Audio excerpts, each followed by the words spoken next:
everybody, and welcome back to the Triforce podcast with me, Lewis. Also, Pyrianflax. Hello. Also, Sips. Hi. How are you guys doing? Doing all right? You know. Man, so this morning, I was reading this article about how an American guy, went to the banned island in India, with the tribesmen. I read about that. Who, the North Sentinel Island, I believe it's called. Yeah, so they're called the Sentinelese people, and they're cut off from the world on their little island. Yeah. And they kill anyone with spears and homemade arrows and stuff. Homemade. Well, where else are they going to get them?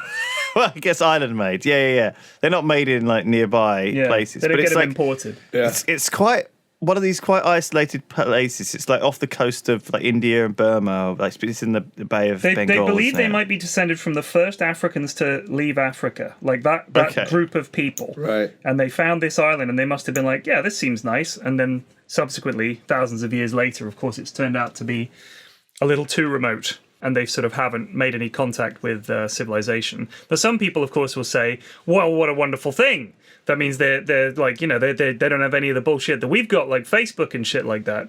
But they're also, it's not just about not making contact with them for that reason, but also none of them have been exposed to things like the common cold that we've got and the flu and stuff. Right. So you could just go there, sneeze, and wipe them all out. Exactly. Just like, when we went to North America for the first time, everybody got really sick. Yeah. Because we were all used to living. This is my understanding of it anyway, is that people in Europe and the Middle East had been living in cities, and we develop immunities to common illnesses because we have more exposure to them as a gene pool, as it were. Whereas they didn't. So when you're used to living in more highly disparate infested, groups, filth-ridden places like Leeds. Yeah. Oh, man, did you ever get a little bit of desire to live on an island and Never be living drinking water out of a conch and surviving on your own all the way up until I saw that Tom Hanks movie with Castaway? Wilson. Yeah. And then I decided, you know what? I don't want to do that. Yeah. There's no dentist. He had to use an ice skate to knock his tooth out. No internet. Yeah, best friend was a volleyball. What did he have to use instead of internet? Like old classic magazine porn? He had a tiny locket with a picture of his wife in it. He had to really hope hard that a couple of empty cans of Coke would wash up on shore, and then he could MacGyver it with a string and a couple of tin cans. He could make a satellite, get a signal, and then, God, I thought you were talking about making a fleshlight out of the tin of Coke. I was going to say, I thought you were going to say he's going to fuck a can. But I don't think I'd want my fleshlight made out of a tin. Well, you say that. Someone told me when I was streaming the other day, a lad told me that some guy tried to fuck a hornet's nest. Now, yes. It's not true. It's a hoax. Right, it sounded believable. Of all the things that in this world that you could fuck, you'd choose a hornet's nest. I don't know. Well, but there might be some reasoning for it, right? Like, it's kind of because maybe all the honeycomb is all soft or something. I don't think hornets make honey. No, they don't. They just sting people. They don't have any other qualities to them. I'm sure there's a few people who are into that, but generally, I mean, there's that historical vibrator they claim that was just a wooden thing filled with bees. Yeah, I'm not sure if it's true, but I mean, it's conceivable, I guess. You just shake it to get them good and angry, and then it's fun time, I guess. But yeah, that's a good point. What did people do before you could sit on the washing machine or the dryer? I guess they had to improvise. Have sex with each other, I guess. I mean, lame. Weird. God, that's lame. Yeah. So there's been a bunch of times that these islanders have been contacted, right? There was originally this guy T.N. Pandit, right, who worked with the Indian government to try and leave gifts, right, over on the island and make friendly contact with them. However, they didn't accept the gifts, and it went on for about 30 years before he finally gave up. So he was consistently leaving gifts there, right, on the beach for them. And over 30 years, they didn't break their spirit. What do you get a tribe of people that has nothing? What, did they take the gifts, though? No, they threw them in the sea. Yeah. So when the National Geographic went to film them, right, they were accompanied by this team of armed police officers and stuff. They landed on and this was in the 70s. When I guess you could just sort of turn up with a bunch of guys with guns back then, in the 70s, and just assume that, if they started attacking you, they fired they brought some presents, right? They brought a miniature plastic car, some coconuts, a pig, living pig, a doll, some aluminium cookware, right?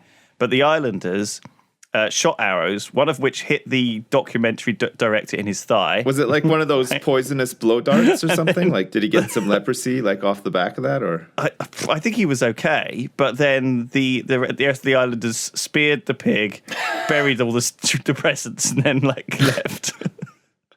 Why are we so obsessed with these people? Why can't we just leave them alone? Like, are we? I think it's because they don't want to be left alone. I think You think it's all attention seeking? They're attention seekers. Yeah, they're just like bow firing. Really, like naughty child syndrome. Like that's probably the worst conclusion you could draw from all the meetings that we've had with them. They've tried to kill us. They've rejected gifts, and what Lewis says is, they love it. Yeah. They want this attention. I don't think they're sending a clear enough signal with the get the fuck off our island. We're going to shoot you with arrows and throw spears at you and burn and stab and bury anything you bring us. Please fuck off. Lewis is like, it would make a perfect TV show, like like an entire society that is the villain, but it's completely unreasonable, and there's no, they're just very brutal and stuff. That you could do Celebrity Jungle there. Celebrity Jungle. Yeah, that sounds like the ideal bad guy on a Love TV Island. show, right?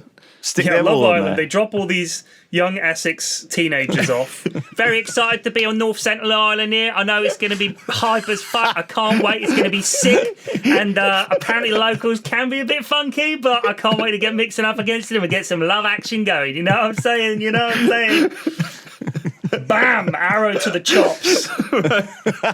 Just speared, impaled. Oh, God. When Tony got shot by that arrow, I was like, oh, my God, I couldn't believe it. And I was like, oh, get me out of here. But then I thought, you know what? Maybe he's just misunderstood, and actually what he's trying to open up, and the arrow is like how he's opening up. So I tried again, and he stabbed me in the leg.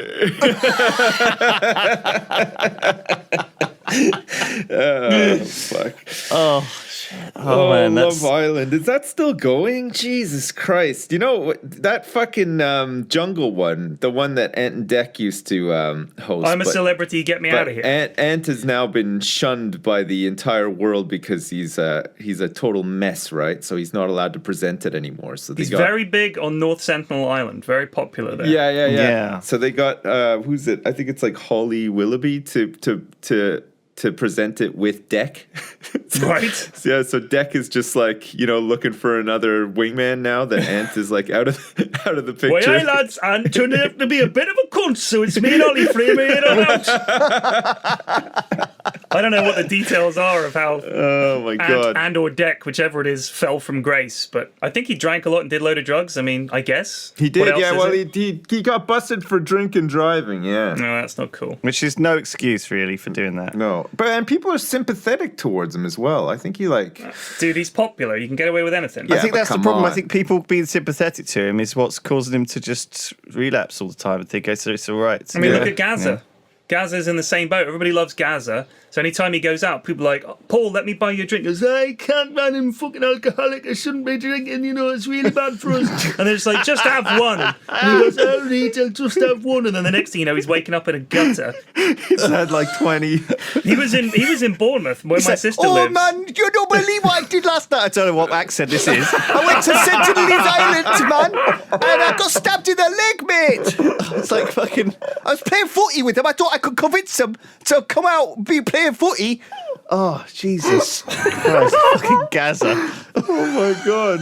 That's the accent they have on that Indian island off of India with the society. Yes.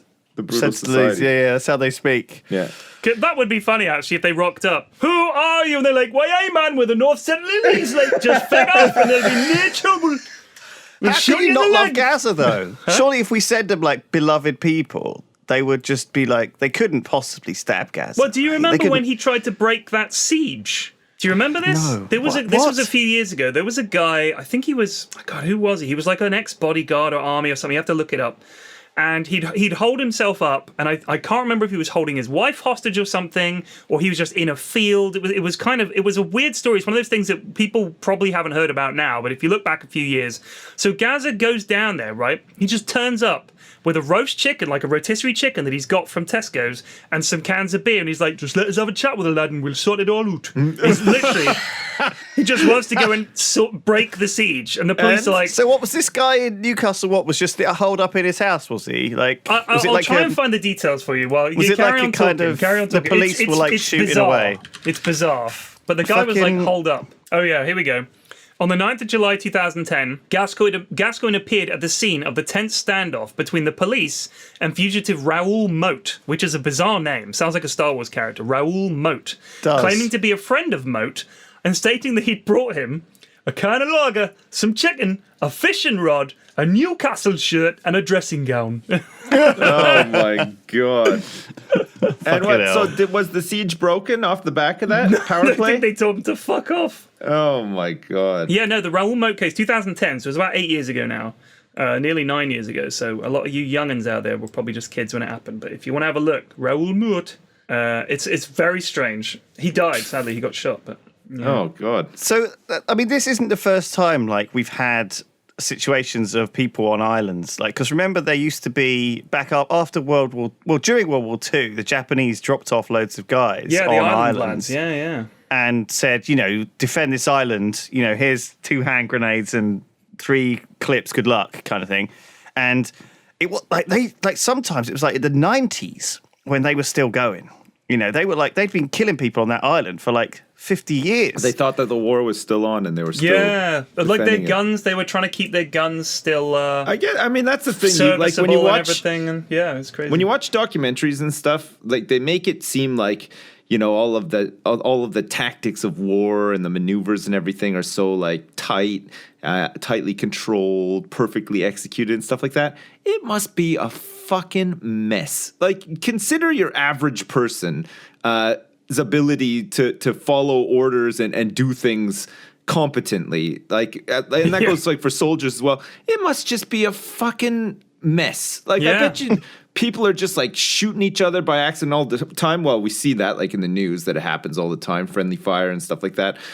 People are probably just deserting all the time. Like, if they sent me out and they were like, yeah, go sweep this field, I'd be like, okay, and just walk the other way down the road and just like integrate into like French society or whatever. Especially in a war where you've got like conscription. Like professional soldiers, obviously they're trained and they're into it. But if I doubt in Afghanistan the lads are kind of all over the shop. You know what I mean? It's like organized. But when you've got millions of soldiers and you're like, right, we have to push that way, and everyone just goes, right you are, and they sort of, you men stay here and hold the corner of this field until you're relieved. Gotcha. So they're just waiting. And then the other guy's like 10 miles down the road and they forgot to go and tell them, did you guys tell Section 14 that we need them to follow us? Oh no, we forgot. They'll be fine. Just leave them. And these lads are there for like 3 days in a field thinking, where the fuck are the boys? And they're like, no, we were told to stay here. We're going to stay here. Okay, we'll stay here. And then eventually I guess they just go off with another unit. 30 years later. They're still there. It's like shooting at every 3 farmer. Frenchmen in a field. Do not go to the South Fields. Those crazy Englishmen are still there. But yeah, the Japanese guys, I guess they just drop these lads off, hold this island. It's like a teeny little island. But the locals apparently would occasionally, they'd notice that they were getting burglarized and robbed and stuff for food and equipment and stuff. And the guys were just fucking living rough. I mean, honestly, that's fucking hardcore. And they'd have to go and find the guy's commanding officer, wouldn't they? And fly him out there to say, the war's over. Rockstar should make a game about that. Like, that sounds the worst game ever. Sounds perfect. Yeah, no, like it'd be like Red Dead Redemption, but you're on a little tiny Japanese island, and you're a remnant of an outfit from World War II, and you're just holding out. It's the year 2020. You're like 110 years old. Yeah.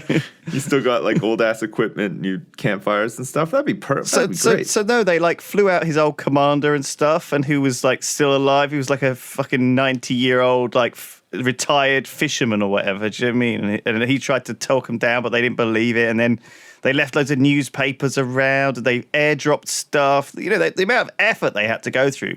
And it wasn't, I mean, in the 90s, it was like, sure, it was like just 1 or 2 crazy folk left. But in the sort of 60s and 70s, 20 years after the war had finished, they were like taking hundreds of people, like whole sections off these islands, because these islands were just so dense and jungled up. And How bored were they were those so lads well at hidden. that point? Yeah, and how did they keep because they must?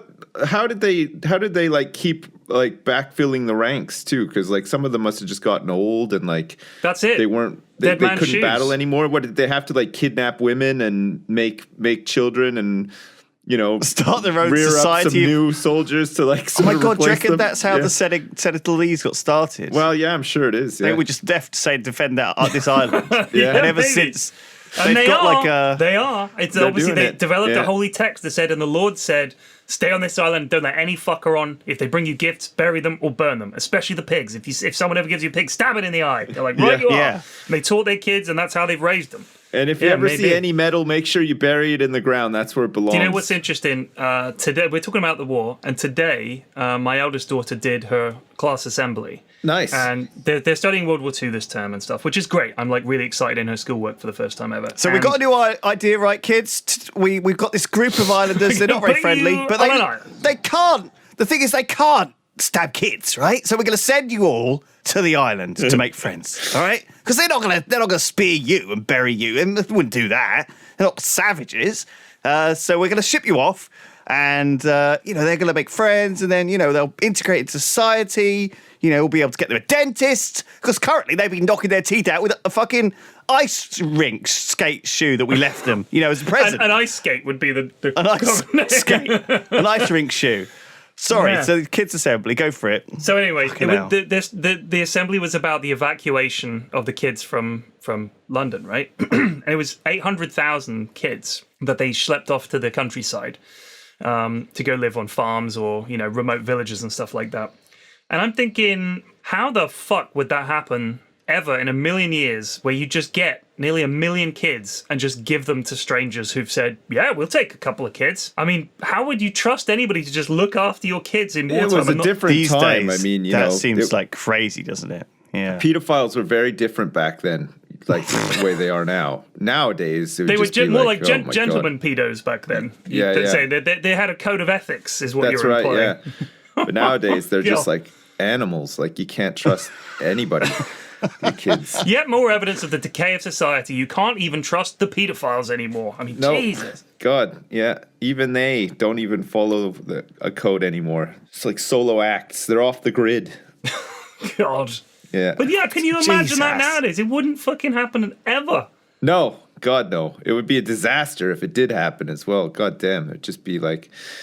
I feel like nowadays, anytime anybody or like any part of society that has to congregate into a large place together for whatever reason, forcefully because of like a natural disaster or whatever, even worse shit ends up happening to them. Like they're probably better off just like, slugging it out in their house, flooded house or whatever. You know what I mean? Like you hear about like Hurricane Katrina when they were all Right. going to those arenas and stuff and people were getting like raped and stuff. And you just think, Jesus Christ, like Take a how do chance you- with nature, right? Yeah, I'd rather just take a chance with nature, I think, than be stuck in an arena with just like a bunch of fucking weirdos. You know what I mean? Like, God damn. Yeah.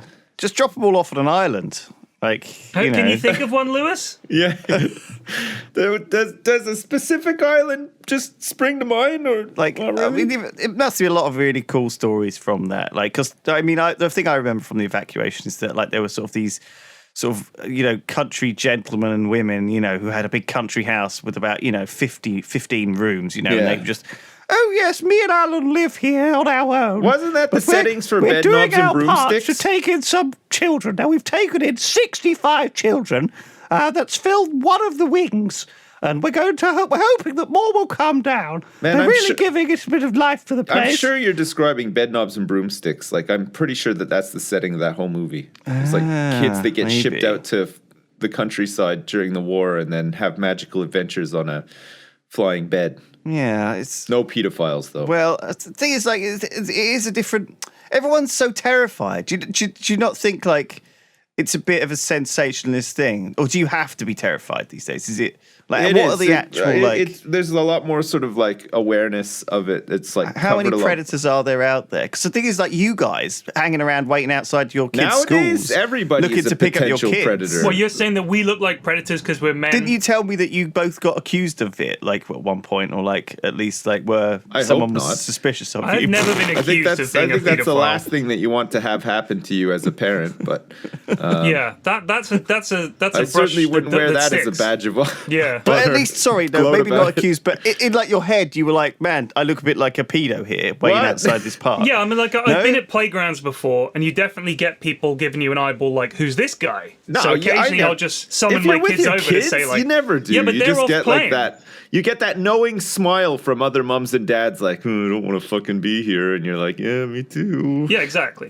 But that's when they know that you're with the kids. Like if you've been sat there, I was sitting there, my kids are off playing, I'm reading the paper, or I'm on my phone, which I'm always worried about. If I'm on my phone in the playground, people are thinking, is he taking pictures of the kids? Like it Yeah. is, as a bloke, you are more likely, rightly so, to be accused or to be And under especially, suspicion. I mean, if for you're sure. sitting on the bench staring at kids and sweating, and you've got like headphones on, and there's no kids with you or other people with you, that probably looks a little bit Yeah, it probably doesn't look suspect. great. But if you're just like standing around looking bored, like minding your kids while they play with other kids and stuff, I don't think people generally perceive you as a threat. I think they just think, oh yeah, There's too many dads around nowadays that actually do Yeah. stuff. You know what I mean? Like hands-on dads actually taking their kids to the playground. It's not like the old days when you just never saw men around kids unless they were like literally God. quite But, obviously like men their dad. didn't even like go to the birthing of the child, did they? They would just turn up like at 9 o'clock at night after their fucking 14-hour Yeah. shift at the box factory, and oh yeah, nice, and then go home and Good job, collapse honey. in bed. Yeah, Another good one. job. Another goddamn mouth to feed. You Thanks. did it again. A daughter, throw it away. Yeah, get rid of it. Get back in the Yeah. bed and make me a son. Times have definitely changed. Like back then, dads didn't really stay. Like Flax, you're a stay-at-home dad I am. for all intents and purposes, I guess. Like that didn't really happen a lot back then. I'm sure it did a little bit, but I like the it's way it's for definitely all a lot intents more and common purposes, now. as if I'm somehow kind of a stay-at-home No, but I dad. mean, you still like you stream and stuff. Like you do like yeah, but only when they're not here. casting and yeah, I know, but you still like you're not like Yeah, that's true. Yeah, You've you're got right, you're you've right, got you're right. stuff on the side. You're not like just a full-time stay-at-home dad. Sort of Stuff thing. on the side. Don't tell my wife about that. All right. You got Shit. a couple you know, of you know, stuff- she started listening to the podcast. Did I tell you guys that? Really? Yeah, she's like a year behind. Okay. So- I'm trying to think. Did we say anything That's about what her I was like. here? I was like, oh my god, what have I said? So No, she said she it's- just got to the episode where I really flamed my mum's dog. This was like March of much earlier this year, I think. What? Really Wasn't that flaming last that dog. week? I'm No, sure that that was- was last week. Yeah, That was but after Christmas, wasn't it? No. That was when she'd first got it, and we went on holiday with the little fucker. This is yeah. about the fact that she's getting rid of it, and so that was an update on Doggate.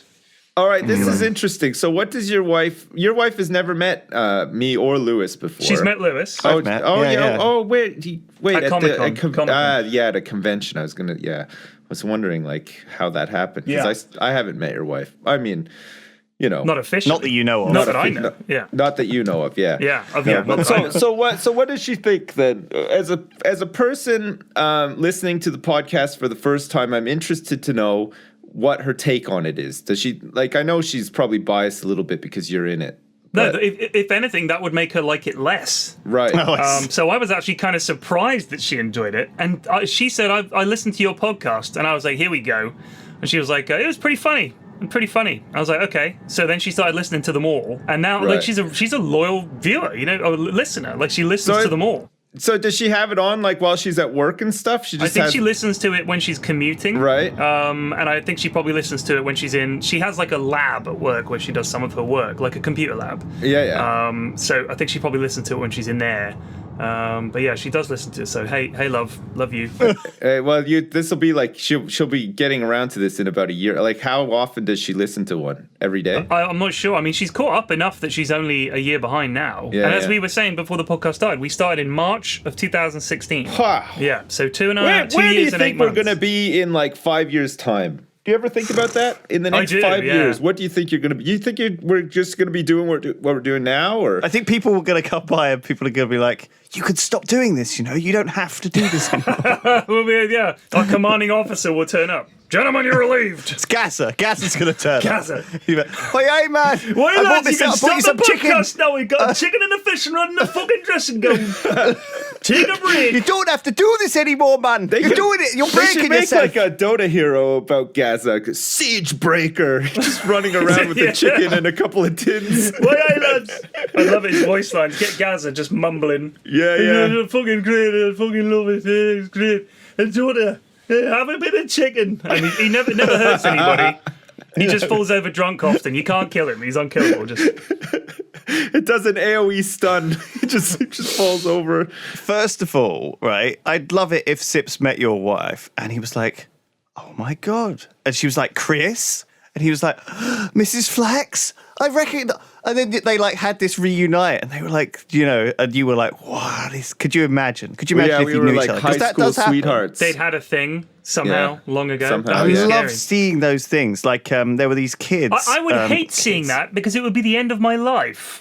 You understand that? That my No, but wife not would that leave me for specific- Sips. I would love that, would be it. specifically. Okay. But I like these coincidences that happen where people reunite after like long times apart, Okay. right? So, for example, like there was this.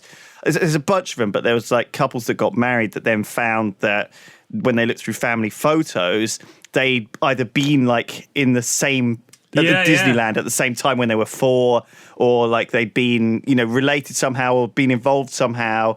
I love seeing that stuff. Like there were these 2 kids who grew up like 2 Chinese twins, I think, who were separated and given like adoption.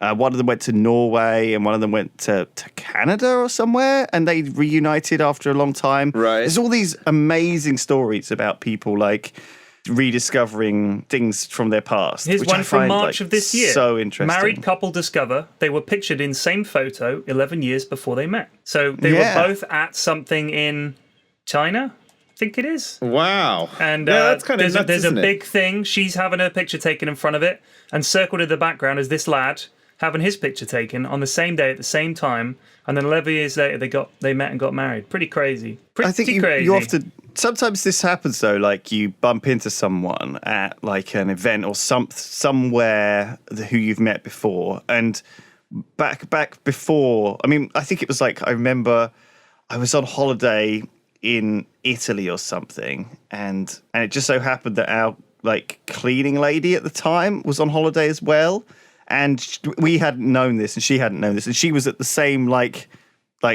place, and we were like bumped into her, and we were like, Jean, what's going on? Jean. That was her name. And she was like an old dear, but it was Oh so my weird God. that like we saw our cleaning lady out of as a kid anyway. Like it was weird to see this like My God. woman who came around for like, you know, half an hour to help out mum every day, you know, to be like, but you get that, right? You've had those moments in your life where you've met or bumped into someone in a kind of, it's a small world. Yeah. It's a small world, isn't it? I read this thing the other day about this. I think it was a guy and his daughter, but his daughter was like 50 and he was like 80 or something. And I think they were watching some like Remembrance Day thing, and there was some footage of they did this thing where it was like, you know, women and women's role in the army or whatever.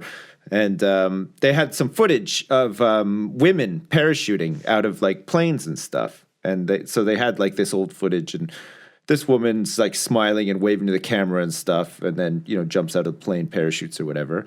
And so this guy and the daughter are watching, and the guy was like, "Oh my fucking God, I can't believe it. That's your mom." And the daughter's like, "What? Are you serious?" Like the daughter never met the mom, like she like, because the mom passed away when she was like just after she was born or something like that. And they didn't have many pictures of her, and they certainly never had like any like, you know, live footage of her or anything either.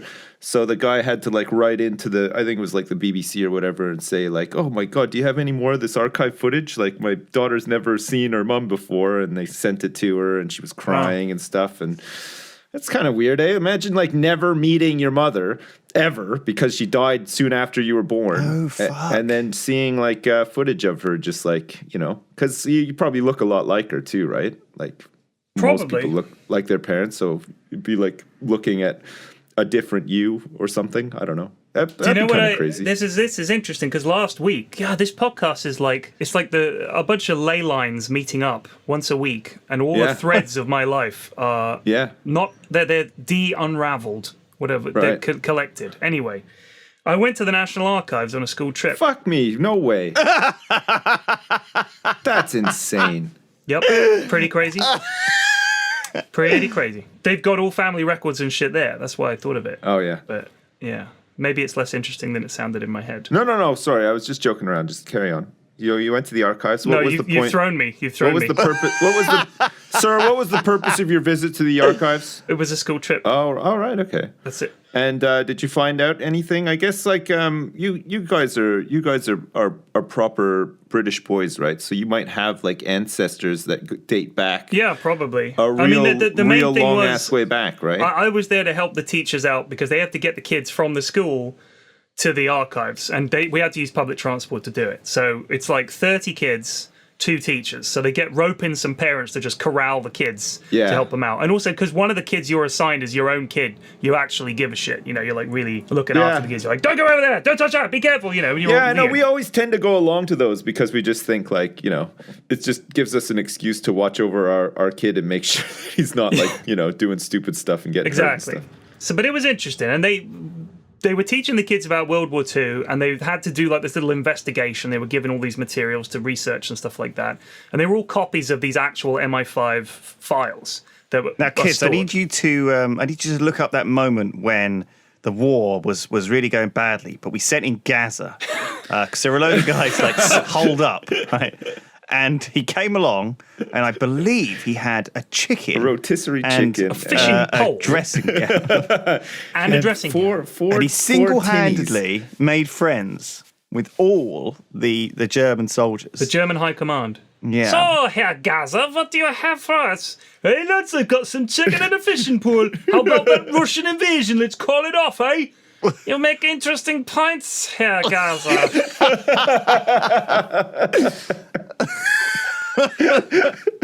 Let us open one of these tinnies and We will sit open around. the tinny and consume it with you, Herr Gazza.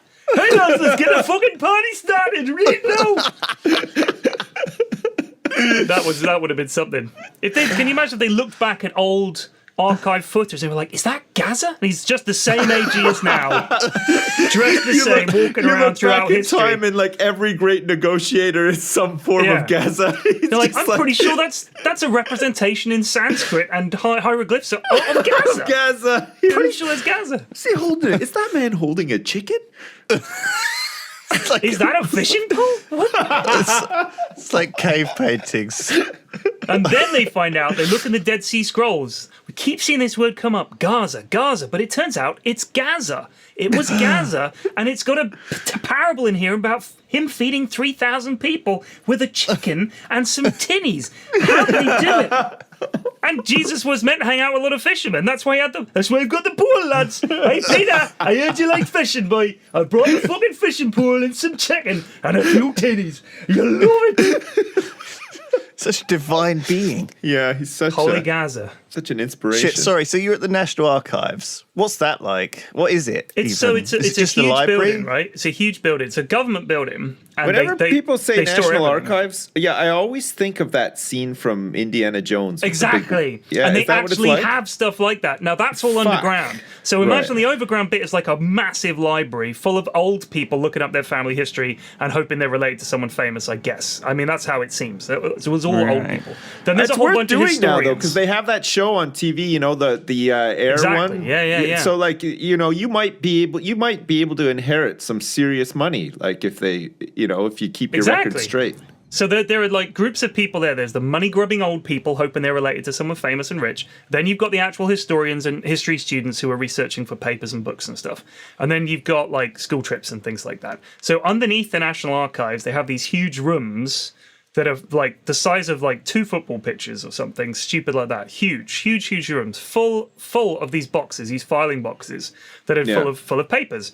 And the woman said to us, the woman showing us around, now, children, and I consider myself one of the kids at this point, how many boxes do you think there are down there in the archive? So you guys have a guess. Oh, how many boxes? Yeah. 1,377,55293. I bought my underpants at Kmart. It's a good guess, Lewis. It can't be that many. Like, I'd say like like 200,000 boxes. Right. It's 11 million boxes. Yeah, that's No a lot way. of boxes. 11 Holy million crap. boxes. But of they files. keep like one of everything, don't they? They have a lot of shit down there. They have Henry VIII's will, the actual will of Henry VIII. They have like these gigantic books filled with like one of each type of flour pressed and preserved. Like, you know, they like coffee beans. They have a whole book filled with like every coffee bean ever found. There's like a sample of the coffee bean. And like everything. There's probably one with just like grains of sand, different grains of sand from I like don't think different they do beaches in the and National stuff. Archives. I don't think they do at the They actual... got the bodega book. They're the only ones who have. They got that Yogscast annual from way back when, and all the calendars and stuff too. They got a Horse Attend Me T-shirt down there as well. They got the original Doomsday book. Duncan's Park, they got one of those too. Horse Attend Me. Yeah. So shit, man, I want to go to the National Archives. I want to look up my family can history. do I want it. to find out like You can do it. if there's anything interesting You about don't even me need to go, Lewis. You can do it from the comfort of your own home. You go to familytree.org, and if you pay a subscription of $28.99 per month to browse through their extensive We're not sponsored database. by them, by the way. We are not sponsored by them. It's a wonderful tool, very easy to use. It's designed so that old people can use it. You know, they're not savvy on the net. They don't know the memes or anything. They can get on there, a couple of keystrokes later, a few clicks, and you're related to Marlon Brando, and you're probably PogChamp. do You a can edit it. You huge can edit it inheritance. yourself. So you can just edit your family It's like tree live. Wikipedia, but you can just add in whatever you want. So like, I've changed myself to be related to a lad called Paul Gascoigne. He's a historical figure. right, yeah. He lived a long time ago. His family crest is just simply a silhouette of a man holding a chicken With a and beer a fishing gut, pole. holding a chicken and a pole. big beer gut. There's like tears just Very like proud trickling family, down yeah. each side. And the Latin motto is "Why I lads," which is an What does that ancient mean? Latin saying which means "Why I lads." It's a direct translation. So Fucking listen, I hell. started watching The Ballad of Buster Scruggs on Netflix yesterday. It's a which- I movie. avoided it because the name was so bad. It's a Coen Brothers Netflix movie, I guess, but it's like it's got like it's like mini stories. There's like They six. pitched it like I think as 6 one-off, like half-an-hour episodes, but I think it got for some reason along the way they were like, "Oh, can't you just make it into a movie? You know, you're the Coen Brothers. You make movies, you don't make TV shows." Yeah. And so they were like, "Oh, okay." I think it could have worked as longer episodes, but in saying that, they're quite enjoyable in their short format too. They're It's excellent. well done. Yeah, it's really well I done. enjoyed it. Oh, I'll It's have a good. watch of that. I'm about halfway through. I just got to the end of. I don't want to spoil it. I got to the end of the one with Liam Neeson in it, which was an interesting one. Yeah. And then I'm just about to start on the next one. I love all the Coen Brothers movies, though. Like "Oh Brother, Where Art Thou" is one of my favorite movies of all time. Really? It's just a great. That's one of my great- least favorite of George theirs, I'll be Clooney. honest with Yeah, It's great. I remember being a teenager and my friend just like rabbiting on about that movie incessantly. Like he was like a big like, you know, film buff guy. Like, you know, he just thought he was better than everybody else because he read like The Onion and stuff. And Which was so great. I loved The Onion. when Yeah, it yeah, was- absolutely. But like, see, so he was like, you know, this movie is hilarious. We gotta watch it. And we were all like super tired, and we watched it, and nobody liked it, and he got really mad at us.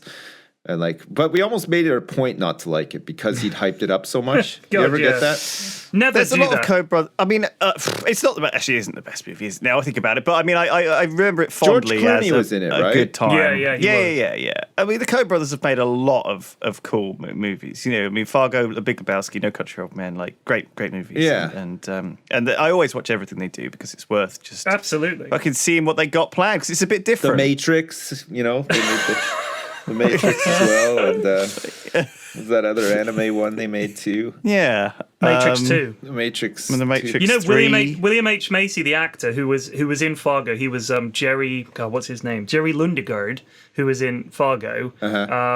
He said that their style of directing, like actors, is that you'll do the scene and they'll just say, you know, I really like the part where you smiled at the end there, and that was a really good take.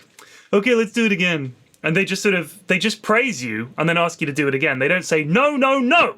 It's more Yeah. like this, and so they just tell you what they really liked, Yeah, I and then get just say, "Yeah, run it, do it again." You're just like, "Okay, so what did I get the do feeling wrong?" that they just have like an immense amount of takes, and then they just sort of sift through all the footage in the end and just like pick the best one. Like I don't know, because like it just, I don't know, their stuff is super watchable. Like it's not like super high octane, but it's just, I don't know, there's just something about it. Like it's very watchable. It's good. Yeah, I mean, their dialogue is always very good, and I think they always choose good actors. Like good actors is a huge part of their movies. Yeah, I think makes it. I mean, if you think about like No Country for Old Men, Javier Bardem is Anton Chigurh, right?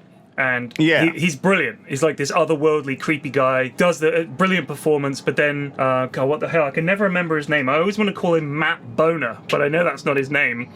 The guy who played George W. Bush in the George W. Bush movie. I'm sure he was Thanos in the Avengers movie. The fuck is the actor's name? It's not Matt Boner. Matt Boner.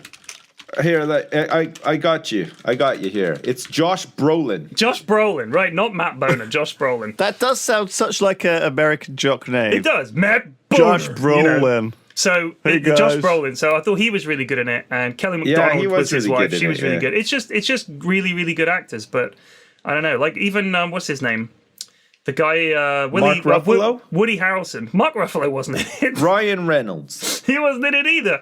Benicio del Toro. Benicio del Toro. He wasn't in it. I watched Sicario 2, which is a sequel to Sicario 1. God. And it was not good. I don't recommend it. That sounds like a fucking bloody Jason Statham. Sicario. Did you not see the original Sicario? Is it like an American version of Jason Statham? No. So you should definitely watch Sicario. I'm a man at the end of my tether. I've had enough. I've been sent on a mission. Right, I'm retired, sakes. but I've had to come back because these bloody islanders have been throwing spears at pigs and stuff. So I'm going in, just me, on my own. You threw a I'm spear gonna at a fucking fucking teach 'em. pig. You know? What do you think you're doing? That's my pig. Curtis, round up the pigs that ain't been speared and get them in the back of the fucking van. Nah! No, it's not got Jason Statham in. It's not an action movie. Sicario is a really, really good movie. I recommend it. Sicario 2, the opposite. It's a really bad movie, but it's got some good action sequences in, I guess. If you like, it's just completely plot-free movies. But yeah, it's really bad. But the first one is good. Oh, by the way, that guy that went to the North Sentinel Islands was trying to teach them about Jesus. Oh, God. Oh, shit. Right. I mean, I don't think they react too great to that, Like, I don't, we understand Jesus, right? Like it's it's something that in our society and stuff, it's it's easy to pick up and get some context for Jesus and whatever. But like if you don't know anything about society or whatever, you've been living on an island, somebody comes over and they try to tell you about Jesus, you're just gonna be like, what the fuck are you talking about? Like we have a big dung heap in the center of the island that we worship. Like I don't know who Jesus is, so. Well, so I'm not being funny, but... Get out of here with that noise. If God really wanted to contact these people, he probably would put a land bridge in place. You know what I mean? I mean, 30,000 years before anyone had even started writing about this monotheistic God, these people end up on this island, and this lad thinks it's his fucking calling to go and tell them about Jesus. What a fucking ego this guy's got. I wonder if those islanders believe that the world is flat as well. I wonder if they think about it often. I mean, they probably don't think about anything. They must see planes flying over. They live between Thailand and India and Indonesia. True, I mean, sure, they must see planes all the time. I mean, there's a lot of garbage in the sea. Yeah, every once in a while, something must wash up, right? No wonder they throw it all away. They're like, this shit washes up on the shore and gets tangled on our delicious turtles. They went down to turtles. the beach and then just perchance, just like thousands of inflatable sex dolls washed up on the shore. That would be something. That would really be something. And alongside this horde of sex dolls, a single waterproof Bible washes up, and they're like, yeah, throw that out of here. Fuck those dolls right now. Oh my God. But look, the fucking ego in this guy. He wants to go and tell them, he's yelling, my name is John, I love you and Jesus loves you. And they shot him with arrows, and they shot his Bible with an arrow, and then he went back and they shot him again and killed him. They gave him enough warnings. Yeah. Don't fucking come to the island and shout about Jesus, you fucking idiot. What are you doing? I feel like they did give him warnings. I mean, they shot him and he got arrow injuries, but he came back the next day. I mean listen to this. This is from his diary. Are you ready for this? This is from his diary. This is him writing to God in his diary, as if God's going to read his diary. No one one reads other people's diaries. Not even Dear God. diary. Yeah. Brackets, God. If you're reading this, and I hope you're not, because that would be kind of a betrayal of the whole diary trust thing, but I know you The only probably are. people who read other people's diaries Yeah. are school children reading Anne Frank's diary, right? Yeah, pedophiles reading little girls' Fucking diaries as mums well. reading their teenage daughters' diaries, you know. So, but here's what he wrote. This is him writing to God in his diary. This is unintentionally hilarious, I think. If you want me to get actually shot or even killed with an arrow, then so be it. I think I could be more useful alive, though. It's like God. bargaining. Yeah, I don't want to die. Would it be wiser to leave and let someone else continue? No, Dear I don't think diary. so. Dear Shot diary. at again by the natives on the island. Chad is so gross. Ew. He's got such a weird ball sack. Yuck. Ew. And it tastes disgusting. Ew. Dear diary, Gazza is now on Love Island. Dear diary. He's a bit old for me. If this guy offers me another chicken, I'm just going to scream my head off. Ew, I hate I am chicken. gonna barf everywhere. Ew. That's so grody. Ew. He's wearing his dressing gown again. It's like really thin, and you can see his hairy ball sack swinging on the bottom. And it tasted dreadful. Gross. Oh, for fuck's sake. Oh. Hey, so listen, your weekly update of The Apprentice. Somebody Lord, help somebody me. else Oh, was fuck kicked me. out. Alan Sugar laid on another treat for the I'm winning laying on a team. treat. You know what I was saying to my wife yesterday? Because she was like, would you ever be tempted to go on The Apprentice? I said no. And she's like, well, why not? I said, because that show is designed to just make you look like an idiot. Yeah, in they're the going to first edit place. it to make you look like an idiot no matter They're what. going to make you look super fucking incompetent, right? Even if you I mean, are like even That's somewhat very easy competent. for us, though, to be fair. I know, mean, they but, don't, and they don't the have other to edit thing very as well, much. even worse than that, is I would dread winning any of the tasks because I would fucking hate to go on the shit that Alan Sugar lays out for them as a treat. I mean, that would just suck balls hard. I would Yeah. not I've want to. laid on a delicious spread They here. act like kids as well. Like they're so excited to go rock climbing, and you I just know. think, "Fuck me, just send me. I just want to go back to the house and sleep This week, after all I've this." laid on a trip to North Sentinel Island for you. It's a tropical Man, paradise. I do not want to go wine tasting with all of these other contestants and stuff. No way. Just let me go back to And the they're all house still and- being filmed, so they're all still acting like cunts. Yeah. So it's like, yeah. So that's my main reason for not wanting to be on that show. Actually, like I would say, given that people like Katie Hopkins have been former contestants, the standard of human being that you get on those shows is probably miserably low. They to be just- stuck living with them for months on end, I would genuinely rather live with the North Sentinelese. So actually would. the task yesterday was they had to sell art. They have this one every year, right? So they had to meet the artists. They had to negotiate like a commission for selling the art and stuff. And they had to pick what art they thought would sell the best and everything. And then, you know, of course, none of them knew anything about art, but they're all very good at emulating every fucking stereotype they've ever seen in like a movie or a TV show based around making money and doing business and stuff. So they were all fucking talking like all of this shit about art to these people, like doing like a hard sales and stuff. Oh, fuck, I don't even know why I watch that show. I want all my time back. Yep. It's like 8 weeks I've been watching this show, and it makes me increasingly angry every Yeah. time I watch it. It's crazy.